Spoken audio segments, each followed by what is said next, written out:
विद्यार्थी मित्रांनो, 8व्या इयत्तेमध्ये इतिहास आणि नागरिक शास्त्र या विषयाचा अभ्यास आपण आज सुरू करणार आहोत.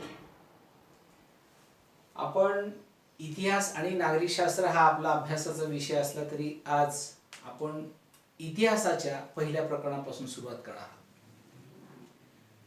इव्हन तुमच्याकडे पुस्तकाची PDF असेल, शाळेतून तुम्हाला पुस्तकं मिळालेली आहेत, पुस्तक समोर ठेवा.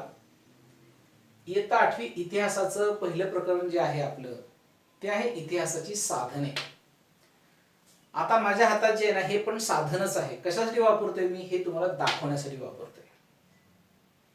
तुम्ही सध्या तुमच्या मोबाईलच्या स्क्रीनवरती जे काही पाहताय ते सुद्धा एक साधन आहे.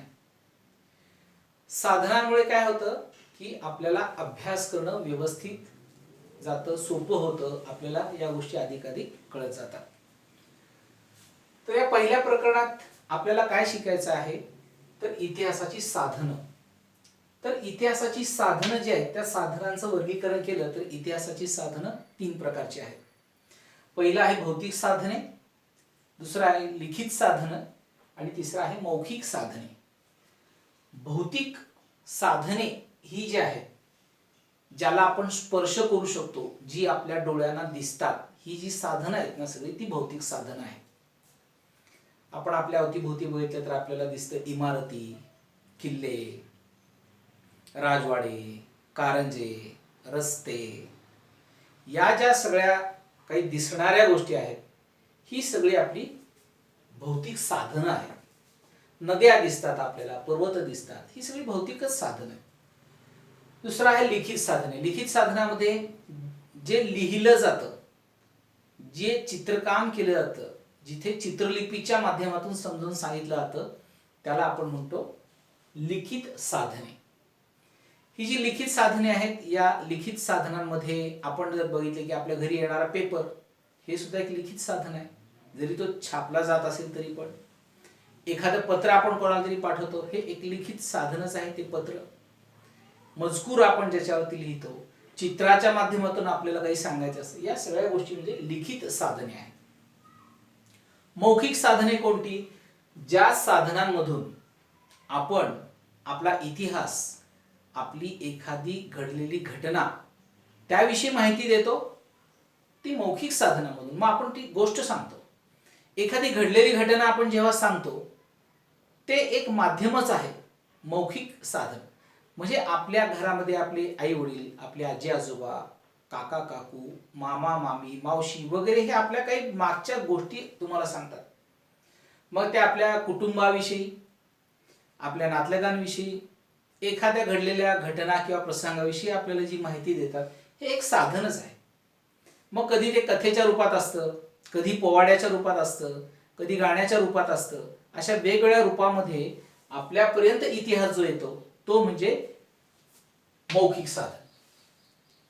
आता अलीकडे आधुनिक साधनांचा सुद्धा इतिहासामध्ये समावेश होतो. मग हे कोणतं तर दृक माध्यम, जे दिसतं. म्हणजे आपण आता फोटो काढतो, व्हॉट्सॲप करतो, मेल करतो, एखाद्या सोशल मीडियावरती टाकतो, मग तो फोटो आपण पाहतो, हे दृक माध्यम आहे. एखादी क्लिप पाहतो आपण. श्राव्य, एखादा ऑडिओ फाईल आपण एक्सचेंज करतो, पाठवतो. व्हॉट्सॲपवरती आपण एखादा ऑडिओ पाठवतो, ऑडिओ क्लिप पाठवतो, म्हणजे आपल्याला टाईप करायचा कंटाळा येतो. एखादं गाणं ऐकवतो किंवा मी किती छान गाणं म्हणतो हे सांगतो, हे श्राव्य माध्यम आहे. ते फक्त ऐकू येतं. दृक म्हणजे फक्त दिसणे, श्राव्य म्हणजे फक्त ऐकू येणे. दृक श्राव्य म्हणजे दिसणे पण आणि ऐकू पण येणे. म्हणजे एखादा चित्रपट असतो, एखादं गाणं असतं, ते आपल्याला दिसतं पण आणि त्याची गाणी आपल्याला शब्द ऐकू पण येतात. हे आहे दृक श्राव्य माध्यम. तर या साधनांचा वापर इतिहासाची साधने म्हणून केला जातो. मग आपण हे बघूया की कालखंडानुसार इतिहासाचा अभ्यास आपण करतो. प्राचीन, मध्ययुगीन आणि आधुनिक असे इतिहासाचे 3 कालखंड पडतात. या 3 कालखंडानुसार आपण इतिहासाचा अभ्यास करतो. आपल्याला यावर्षी आधुनिक इतिहासाचा अभ्यास करायचा आहे. आधुनिक कालखंड हा 1961 पासून सुरू होतो. भौतिक साधने ही जी आहेत या एकूण जी आपण आता बघितली भौतिक, लिखित आणि मौखिक साधने, यापैकी पहिलं साधन जे आहे ते भौतिक साधन. या भौतिक साधनाचा अभ्यास आपण आजच्या या आपल्या प्रकरणामध्ये करणार आहोत. तर या भौतिक साधनामध्ये वस्तू, वास्तू, नाणी, पुतळे यांचा समावेश केला जातो. आपण जर बघितलं तर भारतावरती ब्रिटिशांनी खूप वर्ष राज्यकारभार केला. महाराज्यकारभार करत असताना त्यांनी या ठिकाणी आपल्या कचेऱ्या, ऑफिसेस उभी केली, त्या वास्तू उभ्या केल्या, इमारती उभ्या केल्या, कचेऱ्या उभ्या केल्या. वेगळ्या ठिकाणी त्यांनी पाणी पिण्यासाठी पाणपोया तयार केल्या, काही वाडे बांधले, कारंजे बांधले, काही स्मारकं उभी केली, काही हॉस्पिटल्स उभी केली. या ज्या सगळ्या गोष्टी आहेत, या सगळ्या गोष्टी म्हणजे भौतिक साधनं आहेत. विविध वस्तू, विविध वास्तू, नाणी आणि पुतळे. आता जर आपण बघितलं की तुम्ही तुमच्या घरी आजी आजोबांना विचारा, त्यांच्या काळात असलेली जी जुनी नाणी आहेत, 1 पैसा, 2 पैसे, 3 पैसे, 5 पैसे, 10 पैसे, 20 पैसे, 25 पैसे, 50 पैसे, 1 रुपया, ही जी नाणी आहेत ना, ही नाणी कशी होती आणि त्यात कसे बदल होत गेले. आणि त्याच्याही अगोदरची काही नाणी आहेत, वेगवेगळ्या देशांची नाणी आपल्याला अभ्यासता येतात, वेगवेगळ्या वास्तू आपल्याला पाहता येतात, वेगवेगळे पुतळे आपण पाहतो. त्या पुतळ्यांमुळे सुद्धा आपल्याला त्या काळातला इतिहास समजतो.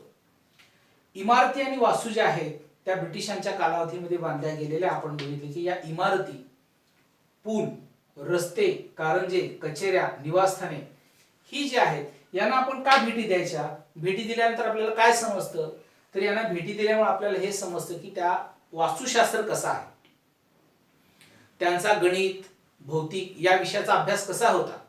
एखादी इमारत बांधत असताना एखादी वास्तुकला जी आहे त्या वास्तुकलेवरती वेगवेगळ्या शैलींचा प्रभाव पडलेला असतो. मुघल शैली असेल, इराणी शैली असेल, पर्शियन असेल, भारतीय असेल, ग्रीक रोमन शैली असेल, या वेगवेगळ्या शैलींचा अभ्यास आपल्याला या वास्तू बघितल्यामुळे करता येतो. तर या वास्तूंपैकी काही वास्तू ज्या आहेत, या वास्तू आपल्या दृष्टीने फार महत्त्वाच्या आहेत, मोठ्या आहेत. तर यापैकी एक उदाहरणच आपण बघायचं म्हटलं तर अंदमानचं जे जेल आहे ते राष्ट्रीय स्मारक म्हणून आपण मानतो, घोषित केलेला आहे, त्याचा तो दर्जा आहे. मग आपण जेव्हा अंदमानच्या जेलला भेट देतो तेव्हा आपल्याला हे लक्षात येतं की अशा ठिकाणी स्वातंत्र्यवीर वी. सावरकर यांनी शिक्षा भोगलेली आहे काळ्या पाण्याची. म्हणजे देशासाठी त्यांनी किती मोठं बलिदान दिलेलं आहे, प्राणाचं समर्पण ज्याला आपण म्हणूयात, की त्यांचा हुतात्म्य, देशाविषयीची निष्ठा, या सगळ्या गोष्टी तिथे गेल्यानंतर आपल्याला जागृत होतात. यामुळे याला आपण राष्ट्रीय स्मारक घोषित केलेलं आहे. त्यात बघूया की पुतळे आणि स्मारके जे आहेत, पुतळ्यांना आणि स्मारकांना जेव्हा आपण पाहतो, पुतळे पाहतो, वेगवेगळी स्मारकं पाहतो, त्यांना भेटी दिल्यानंतर काय होतं. आता आपण जेव्हा एखादा पुतळा पाहतो त्या पुतळ्याच्या खाली एक चौकट असते, त्या चौकटीवरती काही माहिती लिहिलेली असते. कोणती माहिती असते, तर त्या जो पुतळा ज्यांचा आहे त्यांचा जन्मकाळ, त्यांचा मृत्यू, त्यांनी कोणतं पद भूषविलेलं असेल किंवा त्यांची कारकीर्द काय होती, एकूणात काय तर त्यांचा जीवनपट त्याच्यावरती लिहिलेला असतो.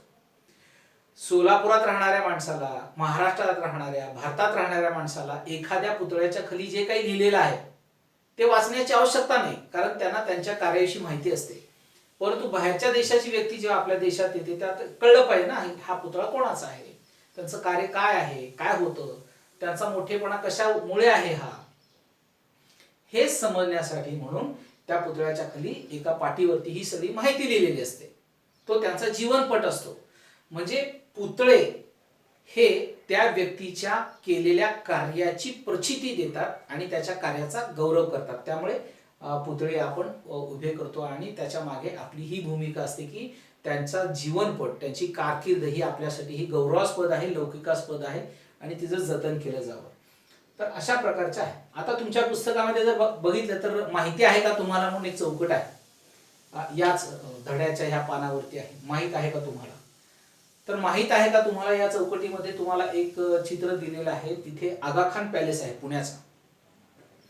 पुण्यामध्ये जर तुम्ही गेलात तर पुण्यामध्ये आगा खान पॅलेस या ठिकाणी आपल्याला वेगवेगळ्या वस्तू, वेगवेगळी ज्याला आपण म्हणूया दस्त, पुस्तके ही आपल्याला त्या ठिकाणी पाहायला मिळतील.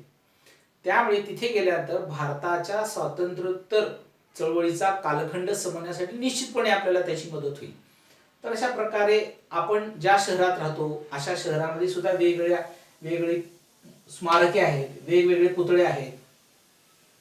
आता आपण सोलापूरमध्ये म्हटलं तर सोलापूर महानगरपालिकेची इमारत आहे, आपल्या इथे असलेला रिपन हॉल आहे, आपल्या इथे असलेली नाथोगड प्रशालेची इमारत आहे.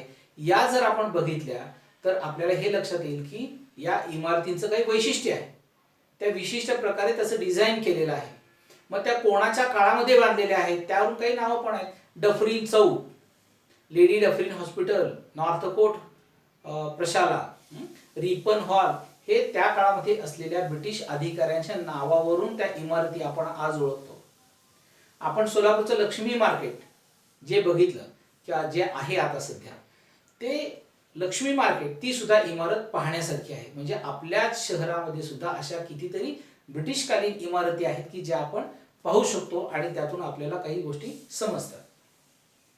एस.टी. स्टँडवरती असलेला छत्रपती शिवाजी महाराज यांचा पुतळा, भैया चौक येथे असलेलं डॉक्टर कोटणीसांचं स्मारक, विजापूर रोडला असलेला झाशीच्या राणीचा पुतळा, पार्क चौकामध्ये असलेला डॉक्टर बाबासाहेब आंबेडकर यांचा पुतळा, हे जर आपण बघितले तर आपल्याला लक्षात येतं की पुतळे उभे जे केले जातात त्याच्या मागे त्यांच्या कार्याचा गौरव झाला पाहिजे आणि इतरांनी त्याच्यातून काही बोध घेतला पाहिजे, ही त्यामागची भावना असते.